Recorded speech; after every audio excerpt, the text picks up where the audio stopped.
আমি ডাক্তার মোহাম্মদ ওমর ফারুক, শিশু নিউরোলজিস্ট। আজকে একটি গুরুত্বপূর্ণ টপিকস নিয়ে আমি আলোচনা করব। সেটি হলো, সবাই আমরা জানি যে একটা বাচ্চা 2 মাসে সে বাবু কি করে, সে অল্প অল্প তার ঘাটটা শক্ত হয়। 3 থেকে 4 মাসে সে পুরোপুরি ঘাটটা শক্ত করে। 5-6 মাসে সে সাপোর্ট দিয়ে বসা শেখে। 6-7 মাসে সুন্দর করে বসা শেখে। তারপর হচ্ছে 8 থেকে 9 মাসে হামাগুড়ি দেয়।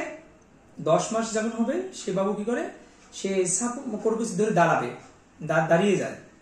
তারপর 11 মাসে সে বাবার 2 হাত ধরে হাঁটে। 12-13 মাসে সে হাঁটা শেখে। 13-14 মাসে সে কি করে, সুন্দরভাবে হাঁটা শেখে। 15-16 মাসে সে দৌড়াবে। এভাবে 1.5 থেকে 2 বছরে সে কি করবে, সিঁড়ি দিয়ে উঠবে। 2 বছর থেকে 2.5 বছর সে সিঁড়ি দিয়ে উঠবে এবং নামবে। এটা হচ্ছে নর্মাল যে টার্ম বেবি, যে বাচ্চাটা সময় পূর্ণ করে জন্মগ্রহণ করেছে, তার ক্ষেত্রে এটি হচ্ছে নর্মাল বাবুদের জন্য প্রযোজ্য। কিন্তু যদি আপনার বাবু 7 মাসের হলো, 7 মাসের বাবুদের ক্ষেত্রে এটি প্রযোজ্য নয়।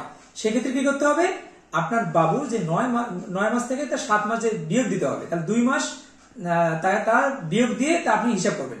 তাহলে 2 মাস বিয়োগ দিলে কি হবে, আপনার বাবু 5 মাসে যদি ঘাড় শক্ত করে তাহলে বাবু নর্মাল।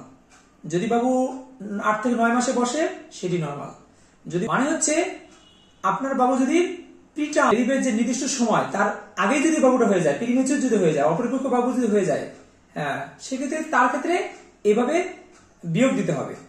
যদি 7 মাসে হয় তাহলে 2 মাস বিয়োগ দিবেন, 8 মাস হলে 1 মাস বিয়োগ দিবেন। আশা করি আপনারা বুঝতে পেরেছেন।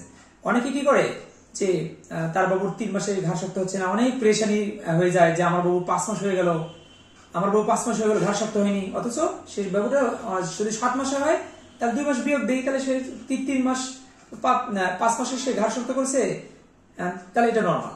ওকে, আসসালাম।